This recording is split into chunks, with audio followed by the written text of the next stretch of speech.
of CapGemini India, and Sudha Kidao, the Managing Trustee of FFE India Trust, joins us on the show to talk about that. Ladies, good morning to both of you, and the cause that you support is a great one. So let me start off, Aruna, by asking you, if you can just give us the philosophy of the NGO and what, your plan is, say, for the next couple of years. So we, our focus in CSR is really to look at three areas. Number one is the education, second is employability, and third is environment, all of which really put together contribute to our goal of building stronger communities and sustainable development. So under the education program, we looked at several things. Our goal is to touch 1 million people over the next 4 years. And when we looked at within that, what do we cover in education, we picked, scholarships for technical education. We picked girl-child education. So there were multiple programs that we picked under the education umbrella. And one of these related to the scholarships for education was with FFE, which is the Foundation for Excellence. Okay. Let me welcome Sudha as well into the conversation. Sudha, can you tell us a little more about how many scholarships you have given so far? What is the corpus you all have? How does this corpus grow?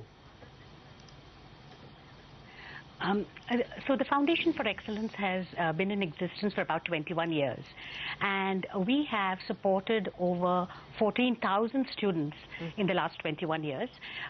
We've given scholarships worth about 58 crores, and last year alone we gave about 11 crores worth of scholarships, helped about 3,500 students.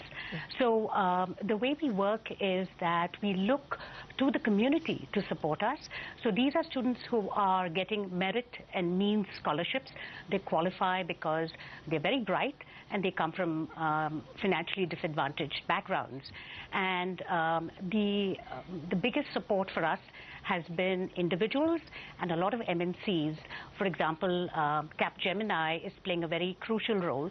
They're supporting a large number of students, and they're also willing to mentor our students, provide skills training, and basically the transformation in the lives of these students happen when they are employable.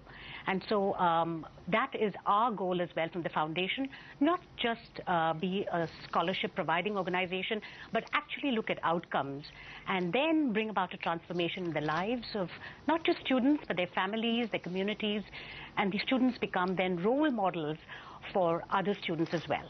So we've grown because of the tremendous support that we've got from individuals, organizations, foundations, and today I'm very proud to say that we have several MNCs behind us.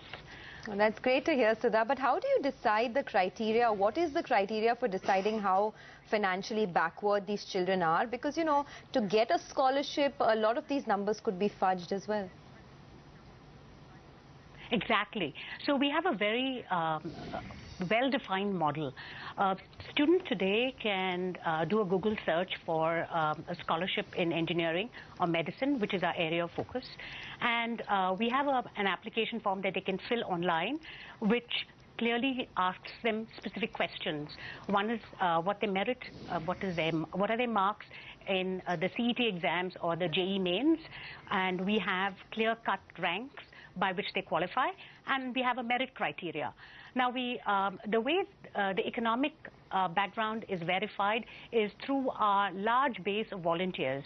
We have over 500 volunteers in 25 states in India. So we have a pan-India presence, and let me tell you that this base has grown over the last 21 years. We work with other organizations, NGOs on the ground, who also help us verify student background, and basically we ensure that we are giving a scholarship through a genuinely deserving student. And we know when we do that, we are actually effecting a transformation. Okay. The scholarship amount today is about 40,000 rupees per student per year, and the organization is with the student till they complete their graduation, which is 4 years for engineering and 5 for medicine. Okay, yeah, that is the hard work which often so there is a ground verification that's done. No, fair point. I mean, it is this verification that sets aside people like you from governmental scholarships, which willy-nilly tend to be, you know, caste-based or some other categories which don't Yes. often identify the disadvantaged. Aruna, you spoke about education, employability and environment. Take us through the employability issue. How does the foundation, or how do you as a philanthropist encourage that part? You know, first, as Sudha said, our goal is not just education. Eventually, these people should be able to find jobs and then fit into society and then, you know, thereby improve not just their own careers, but also the community around them. So when we look at, so one of these is, you know, to support and mentor these students through their education and then help them find their jobs. And I met some of them. They are really highly talented and employable.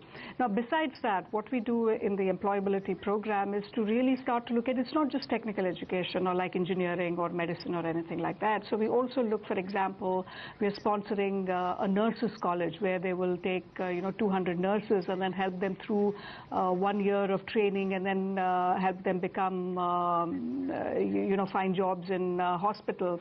Similarly with, you know, women in other, you know, areas. So we really look at the whole community as a whole, look at where we can provide education and that education, or it could be not just primary or secondary education, but also which is related to imparting skills and therefore helping them find jobs later on. As I said, our goal is to touch about 1 million people in the next 4 years.